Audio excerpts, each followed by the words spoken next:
اس بات سے ناراض ہو جائیں، لیکن زکوٰۃ مدرسوں کے لیے نہیں بنی ہے، زکوٰۃ مدارس کے لیے اسلام میں مختص نہیں کی گئی۔ ابھی زکوٰۃ دے رہے ہیں لوگ، کئی باہر کے صوبے کے لوگ ہمارے پاس آ جاتے ہیں، مجھے بڑی حیرانی ہوئی جہاں سے وہ آتے ہیں۔ ایک صاحب نے مجھے کہا میں واپس سے آیا ہوں، وہ جگہ گجرات میں ہے۔ ابھی ایک صاحب ملے، انہوں نے کہا میں کوٹا سے آیا ہوں، وہ جگہ راجستھان میں ہے۔ ابھی رمضان میں 2 صاحب آئے، انہوں نے کہا میں سری نگر سے آیا ہوں، وہ جگہ کشمیر میں ہے۔ کل ایک صاحب کا فون آیا کہ میں آندھرا پردیش سے بول رہا ہوں۔ تو ہماری یہ بات سمجھ میں آ رہی ہے کہ جو مسلمان ہیں یہاں بھارت میں، یہ اپنے لیے، دشمنوں کے لیے، مخالفوں کے لیے فتوے مانگتے ہیں۔ انہوں نے خود کبھی اپنے امام سے پوچھا ہی نہیں کہ اللہ اور اس کے رسول صلی اللہ علیہ وسلم کی رضامندی کہاں ہے، اللہ اور اس کے رسول صلی اللہ علیہ وسلم کیا چاہتے ہیں، اللہ نے قرآن میں زکوٰۃ کی کیا ترتیب بیان کی ہے، ہم کو کس طرح اپنے لوگوں کے درمیان آگے بڑھنا ہے، کبھی پوچھا ہی نہیں کہ جی 5000 کلومیٹر پہ، 1500 کلومیٹر پہ، 2500 کلومیٹر پر زکوٰۃ دینے کے لیے جا رہے ہیں۔ اللہ کے بندے، تمہارے پڑوس میں جو یتیم ہے، مسکین ہے، محتاج ہے، اللہ نے قرآن پاک میں زکوٰۃ کی کیا ترتیب بیان کی ہے؟ نبی علیہ الصلوۃ والسلام زکوٰۃ مانگنے کے لیے کیسے کہتے ہیں؟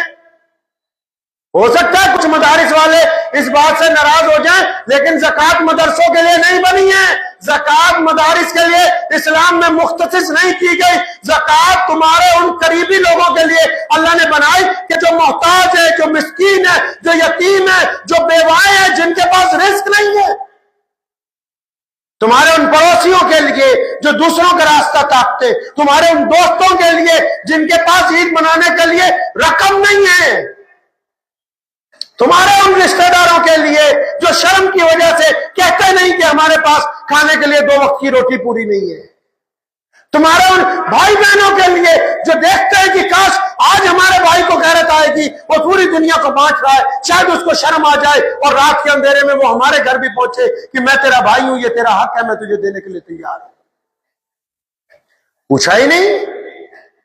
ویسے 2000 مسئلے پوچھ رہے ہیں۔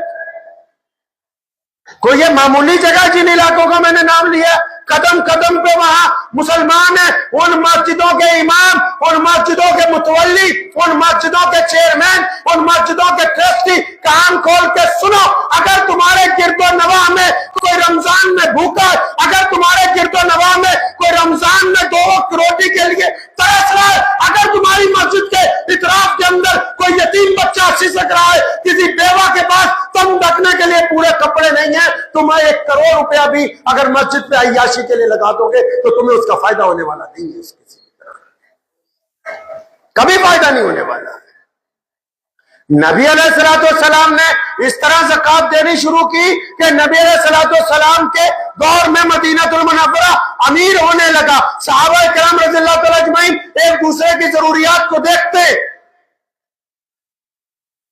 اور یہ حالت ہو گئی تھی کہ صرف نبی علیہ الصلوۃ والسلام کی دنیا سے ظاہری پردہ مطلب نبی علیہ السلام جب ہمارے آگے سے چلے گئے، آپ صلی اللہ علیہ وسلم حیات ہیں اپنے روضہ مقدس کے اندر، تو آپ صلی اللہ علیہ وسلم نے جب ظاہری پردہ فرمایا تو نبی علیہ السلام کے اس عمل کو مسلمانوں نے اتنی طاقت سے اپنایا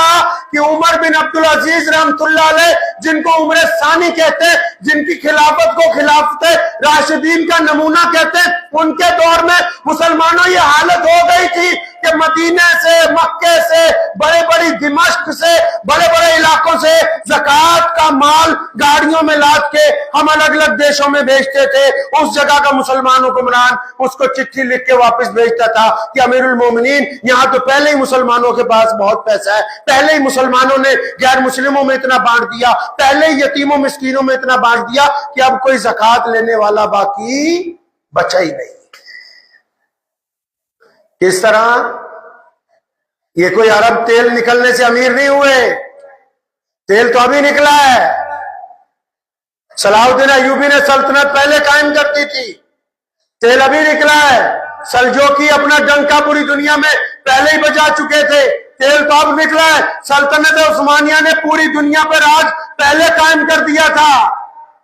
کیوں؟ کیونکہ ہمارے نبی علیہ السلام نے ایک نظام دیا۔ اللہ نے قرآن میں ہم کو کہہ دیا زکوٰۃ بانٹنے نکلے ہو تو پہلے اپنے اطراف میں اپنے قریب کے لوگوں کو دیکھو، اور جب ان کو دیکھ لو اور جب ان کی ضرورتوں کو پورا کر دو، اب تمہارے پاس جو فاضل بچتا ہے یہ جس کو مرضی دے دو۔ لیکن یہ ممکن نہیں ہو سکتا کہ تمہارا پڑوسی بھوکا رہے اور تم پھر 400 میل پر جا کے لوگوں کو افطاریاں کر کے اس کی فوٹو کھنچوا کے سرمایہ داروں کو بیچتا رہے۔ یہ اسلام کے اندر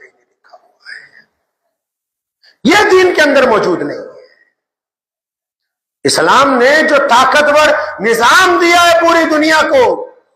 پوری کائنات کے جو بڑے حکمران ہیں، ان کو تکلیف کیا ہے اسلام سے؟ تکلیف یہی ہے کہ جو محمد رسول اللہ صلی اللہ علیہ وسلم کا نظام ہے، پوری کائنات میں اس کے مقابلے میں کوئی نظام نہیں جس میں ہمدردی ہو، جس میں محبت ہو، جس میں چھوا چھوت سے چھٹکارا ہو، جس میں انسانوں میں برابری ہو، جس میں ایک ہی صف میں محمود اور ایاز کھڑے ہو جائے اور کوئی بندہ نہ رہے اور کوئی بندہ نواز نہ رہے۔ یہ محمد رسول اللہ صلی اللہ علیہ وسلم کے دین کی خاصیت ہے۔ ہمیں اس بات کو ذہن نشین رکھنا ہے کہ رمضان میں صرف تسبیحاں کر کے، صرف قرآن پڑھ کے، صرف روزہ رکھ کے اللہ کی رضا حاصل نہیں ہوگی۔ اس تسبیح میں اخلاص چاہیے، اس تلاوت میں پاکیزگی چاہیے، اس روزے کے اندر ایمانداری چاہیے۔ اگر اس میں پاکیزگی نہیں ہے، اس میں ایمانداری نہیں ہے، اس میں دکھاوا ہے، اس میں حسد ہے، اس میں ایک دوسرے سے آگے نکلنے کی دوڑ لگی ہوئی ہے، تو پھر یہ دنیا داروں کے سامنے تو آپ کامیاب ہیں، اللہ اور اس کے رسول صلی اللہ علیہ وسلم کے نزدیک آپ کامیاب نہیں ہونے۔ اللہ اور اس کے رسول صلی اللہ علیہ وسلم کے نزدیک کامیاب نہیں۔ رمضان نے ہمیں محبت دی، اخوت دی، اتفاق دیا، بھائی چارہ دیا، اور کس حد تک ہے؟ کس حد تک ہے